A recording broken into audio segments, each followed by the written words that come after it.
Vasudevaya. Om Namo Bhagavate Vasudevaya.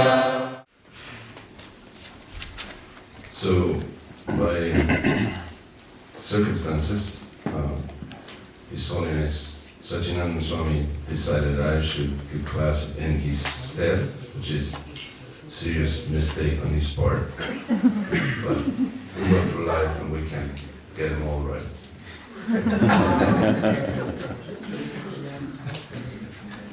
This happened before, that I had least qualified speaker has to give a class in New York City in the mid-80s, because New York City is such a democratic place. They decided that everybody has one vote, just like in America, everybody has one vote. The bright and the idiot, they both vote. So, in this case, they decided that everybody should give class. So, one day I was giving class to, there were about 8 sannyasins sitting in front of me. Sridhar Swami, Sridhar Swami, Jayadeva Swami. etc., etc. The day before I give class, a sannyasi from the Gaudiya Math, Mandal Niloy Maharaj, who was a brahmachari when a disciple of Keshava Maharaj who gave sannyas to Srila Prabhupada. And he's the only person actually to answer Srila Prabhupada's favorable requests to come to America to help him out. But he said, unfortunately, the Guru won't give me permission, so he had to wait until his Guru passed away. And then he came to America to, of course, it was 1986, so Prabhupada was passed away. But very nice, very gentle man, and spoke very good English. So he also sat in the audience. And the day before I spoke, another devotee, a brahmachari, gave class. I was a brahmachari as well. And after he finished the class, then asked for questions, and Mangal Maharaj raised his hand, so he said, yes, Maharaj. And so Mangal Maharaj said, you just spoke for 45 minutes, still haven't addressed the verse or the purport. And he proceeded to dismantle his entire speech for the next 15 minutes, to the dismay of this devotee who had a serious ego problem, and you could see him graphically fuming, mostly through the ears, and turning red. So the next day was my turn to give class. So this is, as I tell you, this is not any more comfortable this way, but I had experiences that are, put you through the test. So the next day, you can bet on, I studied the verse and the purport very carefully, and I spoke about nothing but the verse and the purport. And at the end of the class, I asked Manda Maharaj if he had any comments, and he said, no, very nice. So again, many speakers say, well, I'm not qualified, I'm low, etc., etc. But I really mean it. This is like putting the wolf in charge of the sheep. So please bear with me as blame Sachinanda Maharaj for any faults, because he's the one who decided that I should speak. So let's repeat the verse since everybody knows it. Let's repeat it together. Jnanapi sunichena karorima sanishuna amanina manarena kirtanya sadahari Om Gyanatiram Nasyatinandana Chaksuruvidikam Tasmai Shri Gurabhinamaha Ukam Karoti Vacharam Brahman Nagayati Vindyakipakam Hambande Shigurum Nirataranam Brahmananda Madharam Shri Chaitanyam Ishwaram. So everybody knows this particular verse, which is the third shloka of the Siksastaka. In the Siksastaka there are 8 stanzas, of which 4, number 1, number 2, number 3, and number 6, refer to the holy name. So Lord Chaitanya decided to only write down 8 stanzas, and out of those 4 refer to the holy name, and the first 3 none other. So this is the third stanza. When I joined the movement, I thought that this particular verse was an allegory, was some kind of parable, metaphor, that because I didn't think it was possible to be humble like a blade of grass or tolerant like a tree. This was obviously referring to some imaginary state, and it was comparing it that we should be like this. But the other day, in Valanga, Lithuania, H.G.Sarvatma Prabhu kindly illuminated me on this quiz, on this quandary that I had for so many years. He said, actually, the first 2 are allegorical, because it is a fact, it can be grass or a tree. But the way to become like that is the third line, amani no amanadena, which means you give respect to others without expecting respect. You get rid of your prestige. Whatever imaginary thing you think you are not that. So if you get rid of that, you will be actually getting eventually to that platform. This verse also arises some other issues, many issues actually. One of them is how potent is the devotees chanting as compared to non-devotees. One day, many years ago, during a kirtan mela in a different location, Sachinanda Maharaj asked me, he said, if you get across to see Krishnadas, then go, because want to see what his method is. And I think Maharaj was acquainted with him at the time. And so I went to, he happened to come to our town, Santa Barbara, so I went to see him, and there were maybe 200 people, and they were all very enthusiastic about his chanting. And he chanted all these, Ganesh mantras and Durga mantras and so on. I eventually got to the Hare Krishna mantra. And I felt nothing, to tell you the truth. I was just bored. He chanted and chanted and chanted, and the musicians were fair, some good, some not so great, but they were all equally decent. But I couldn't really relate to his chanting. There was no Krishna being invoked. It was somewhat of a performance. So from that day on, I nicknamed him Krishna Doesn't. I hope you don't mind. Because it wasn't really Krishna, what he brought to the public. On another occasion, I went to a party that was given by a friend of mine, formerly a total materialist, very qualified person materially, journalist, wrote for the LA Times, freelancer, he writes biographies and a ghostwriter for some of the rich, influential people. And I happened to live with him for a little while. I was in Santa Barbara, still as a brahmachari, and I didn't really have a place to stay, so he said, well, I want to share the rent with me. He was living in a nice place, and I did. So I was, cooking, offering prasadam, and pacing around, chanting my rounds. So eventually, some kind of influence he got, and he started inquiring about spiritual life, and as a result, he joined a different society. Of course, this is the result of my preaching. He just he became a Siddha Yoga member, and actually he went quite up in that society. And he invited me to the celebration of his 1-year anniversary, being a member of an active member of Siddha Yoga. So I did go. It was in Malibu, in California, in a mansion overlooking the ocean on a hill. So I parked my car about a block away, and because I was embarrassed of having a typical devotee vehicle, I didn't want to park it next to the Mercedes and BMWs and so on. And I went there, and it happened to be Ekadasi, so I had a good excuse to decline whatever food they had, even though it was all vegetarian. And there was a grand piano, and there was a cello, and a sitar, and there's a lot of musicians that were quite good. So they started playing all these songs, again, mantras, Ganesh, and Ayappa, whatever imaginary deities they have in this society. And it was okay, it was fine. But then they started chanting Hare Krishna.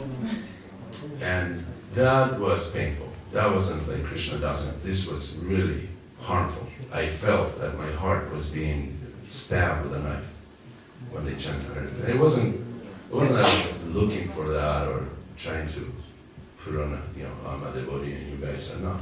No, it was actually hurting my heart. It was so painful that I had to actually excuse myself, leave the house, and I ran to my car up the hill, and I drove. I was staying in the LA temple for a few days, so I drove just meditating.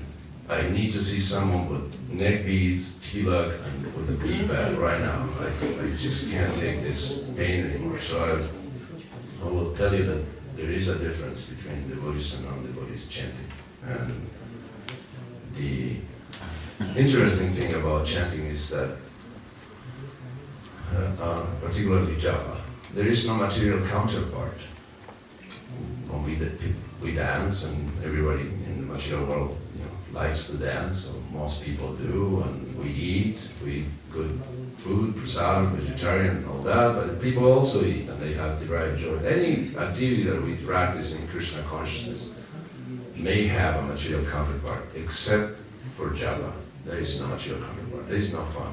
And, like if you have, instead of kirtan mela, you have a japa mela. I don't think we're going to have that many people here. 12 hours of japa a day. And then Bhakta Bob is going to chant japa for the next hour, so please come. And then Bhaktin Suzy is going to chant japa for the next hour.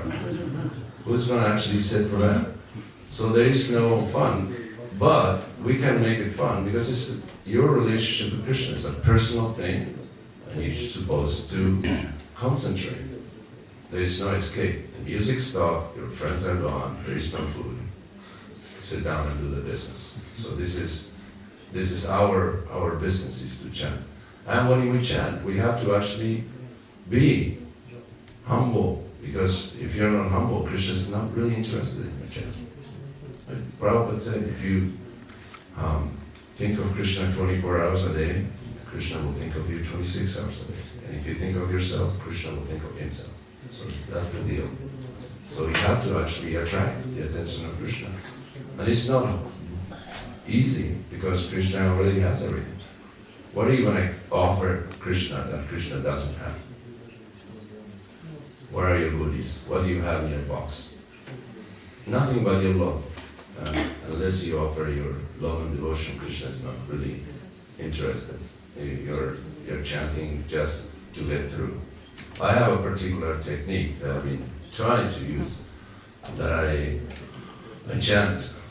Of course, I go between Nama Parad and Nama Vas, most of my life. And then when I get to 15 rounds, I try to give up this and concentrate on the last round. At least, come on, I'm almost done. I can't really slow down and try to listen to every name. So this is a good technique to make it progressive. In other words, you get to 15, then you chant one good round. Then the next day, next week, you go to 14 and chant 2 good rounds. And then progressively go to all of them, chant the good. I haven't, although I've been doing this for years, I still do it to 15, because I have there's no hope that anything will happen. Now, the difference between japa and kirtan, as in kirtan, you can, as I was saying, there's no material counterpart to japa. You can actually do kirtan without thinking of Krishna. And the devotees can dance and forget that the deities are here, forget the holy name, forget everything, just having fun. But in japa, you can't really get away. You have to think of Krishna. You should think of Krishna. You think, at least you should hear the name, because otherwise it will be painful all the way through. It's very painful.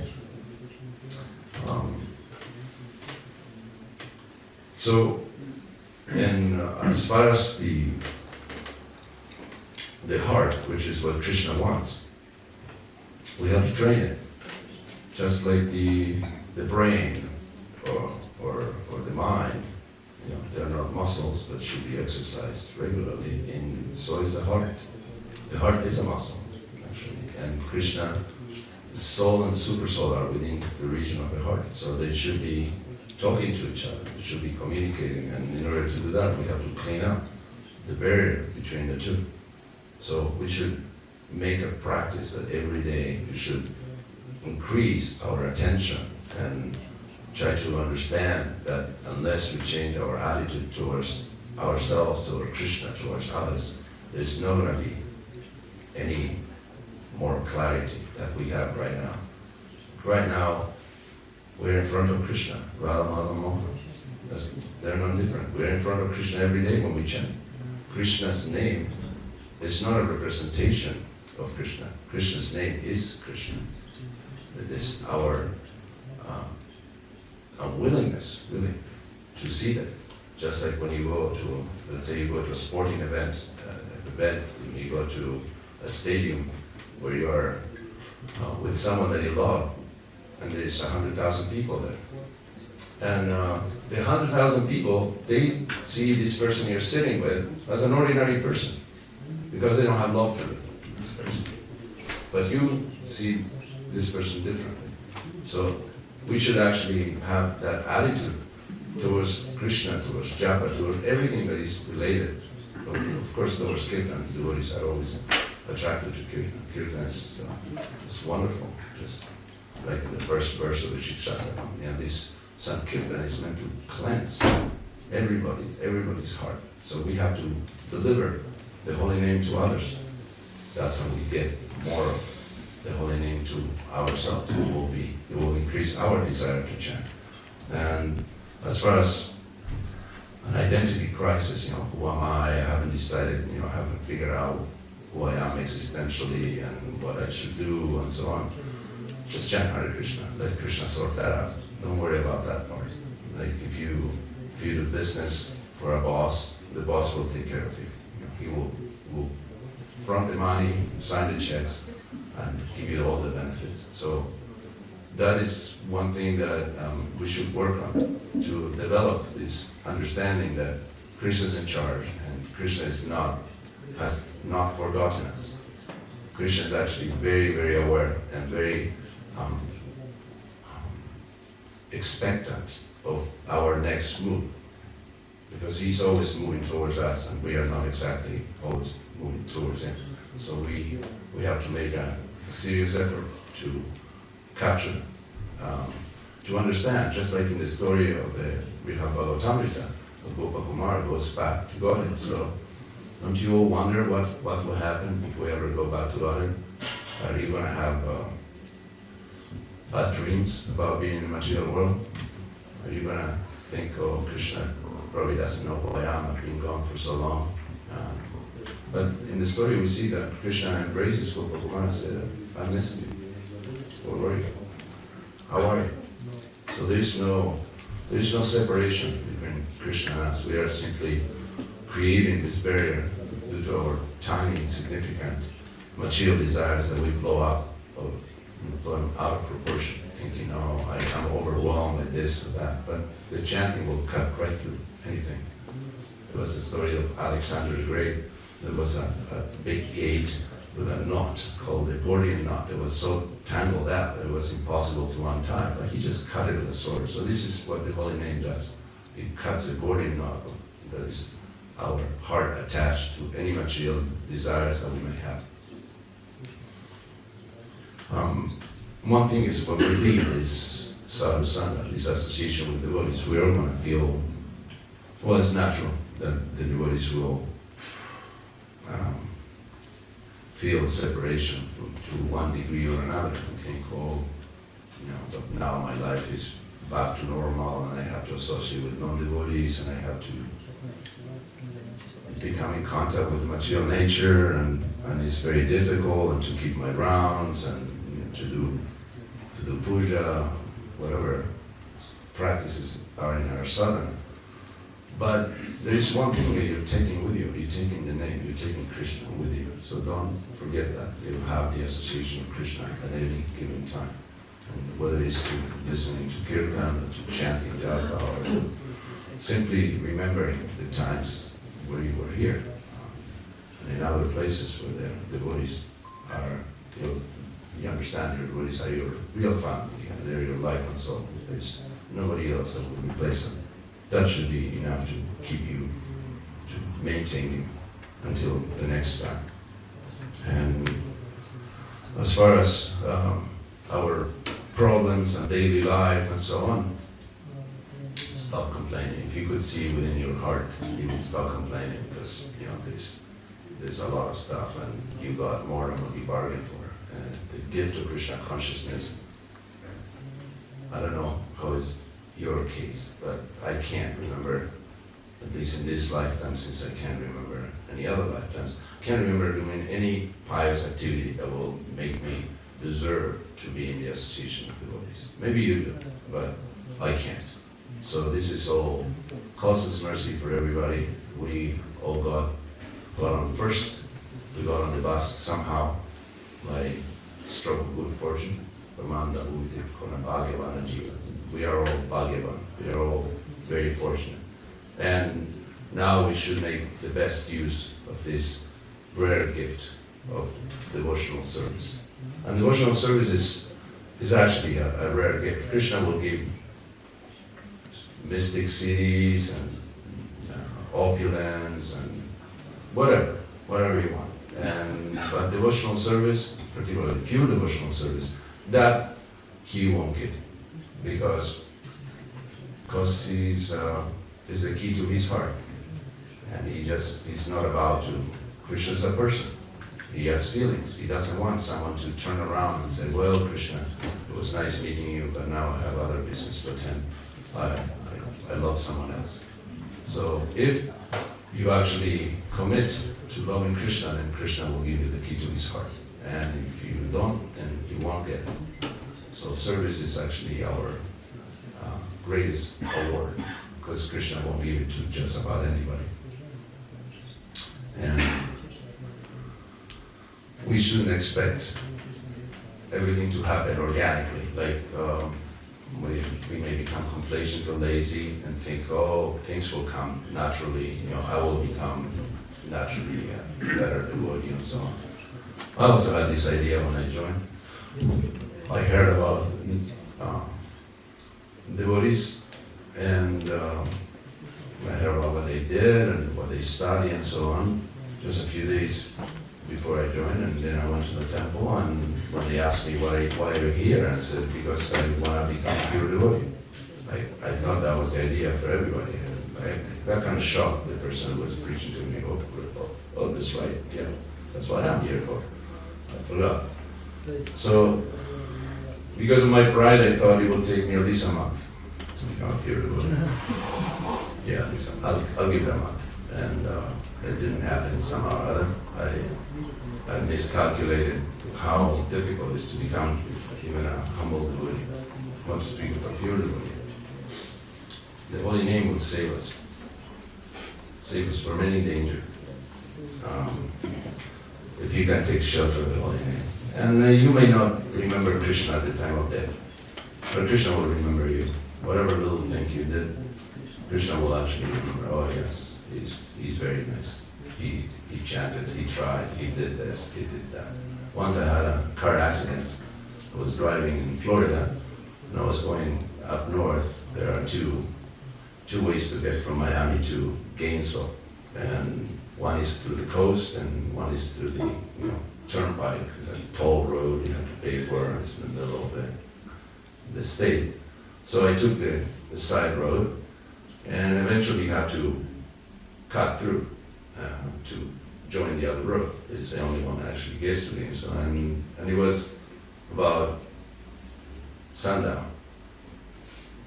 Then he was going through the middle of the forest, and I was driving a really light station wagon, a small one.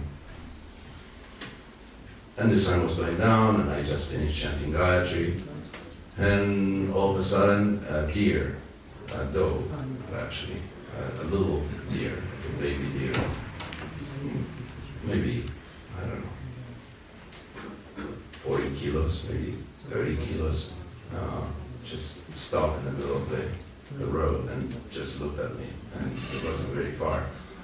So I had a chance to think about, well, there are different choices here.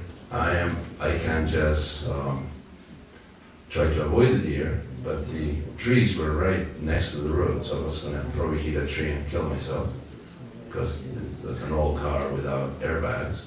Or I can run over the deer, will probably damage a little bit the car, but I would save myself. And as I was thinking like that, even though I was next to impact, I decided, no, I can't kill Bambi. I couldn't live with that idea. So I decided to go to the side of the road and then come back. By the way, if you ever are in this situation, just turn the light off, honk a couple of times, and then turn it on, and the deer will run away. So I learned that afterwards. So when I came back to the road, the car was on 2 wheels, and then went to the other 2 wheels, and then I tumbled and went up in the air several times and landed on the side. All the glass broke, the front and the back. All the windows were popped, the roof was caved, and I was on the side. But I realized I wasn't hurt, and I was chanting. That was the point why I told you this story. I was chanting. I didn't have a seatbelt on. I really don't like wearing a seatbelt. And so I was somehow gently hanging onto the steering wheel and kind of floating and chanting Krishna, Krishna, Krishna. It wasn't Hare Krishna. It was, maybe I forgot Radharani, but somehow I remember Krishna. And Krishna, I was very peaceful. I was actually, I was thinking, I guess this is the way I'm going to die. That's okay. Hare Krishna, so Krishna, Krishna, Krishna. And then I landed. And I had a little scrape because I was, I tumbled several times against the cement, the asphalt. But I was fine. So immediately I heard screeching. There were cars and a truck stopped to help me out, and they came and, are you okay? Are you okay? I was saying, yeah, I'm fine. I'm just looking for my Birkenstock. I lost one of them during the ordeal.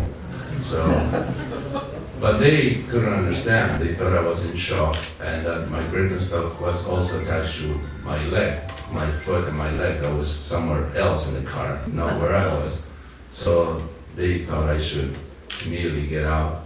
Come on, let us help you. I said, yeah, just 1 second. I just didn't want to go outside without both of my shoes because it's smushy on the ground. Well, they didn't allow me to do that. They just pulled me from my shoulders and they took me out and said, you're going to hurt me. I'm fine. Now you're going to hurt me. So they asked me if I was okay. I said, yeah, I'm fine. But you're going to get a shock. I said, no, that was a shock. The car took all the shock. I'm fine.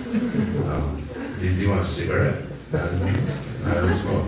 Maybe you should. No, thanks. I'll be fine. So the car was total. It was not drivable. You couldn't even fix it. It was there. But the name was there. The name saved me. There's another incident that I heard it from. I heard it firsthand from Jayapataka Maharaj. Actually, I heard it from Bhavananda years and years ago. That Jayapataka Maharaj was on an airplane, and he was reading the Bhagavatam, and an old lady was sitting next to him, and they didn't talk.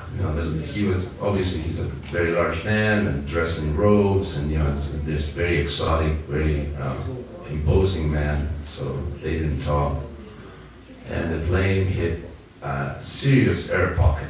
Sometimes we feel it.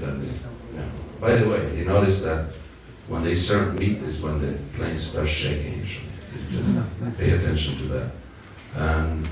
But it hit a air pocket and went down really seriously. The stuff was flying around, suitcases were flying, people were screaming.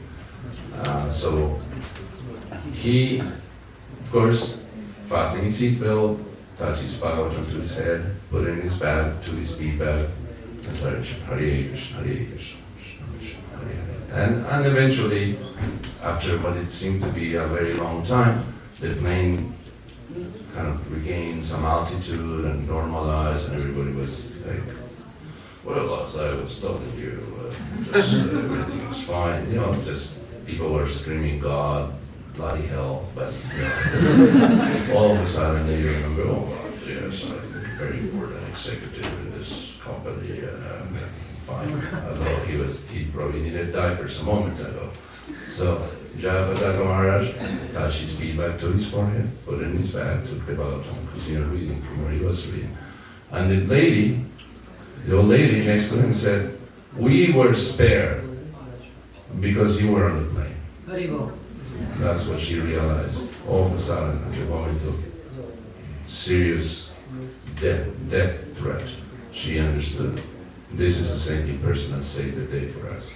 Otherwise, the plane would have gone down. So speaking of death, this is the only thing that's going to save us from death. Because death is coming to all of us. You can see. It doesn't take a bright person to predict that the most popular section in our magazines will be the obituary. That at one time we're all going to be going in the direction of death. Just like what Yudhishthira Maharaj, when asked by a yaksha, what's the most amazing thing in this world, he didn't have any problem answering that. He said, Ahani Ahani Bhutani Chantiya Jamalayam. Everybody's going to the kingdom of death, and everybody in that line is thinking, not me. No, it's not going to happen. What could be more amazing than that? That's massive illusion by everyone. So death is coming. We have a few Prabhupada disciples, people who are actually associated directly with Prabhupada's Vapu or have been serving Prabhupada's Vani for many years, and they're getting old. So we are very fortunate to have some of them to associate with, to serve, to take shelter. So we should take advantage because as sure as death and taxes, and even death is more sure than taxes. So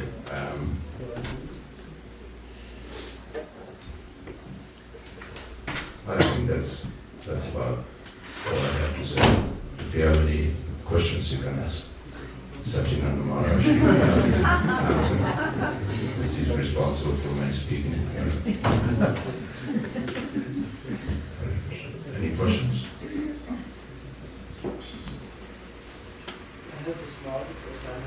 I can't hear. I have one small question. I have one small question. The deer that he survived, is it deer?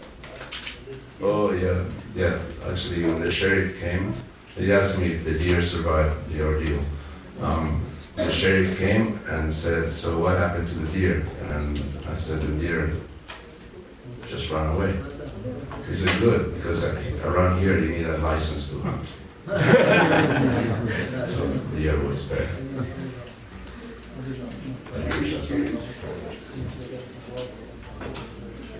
Anything else? Thank you very much.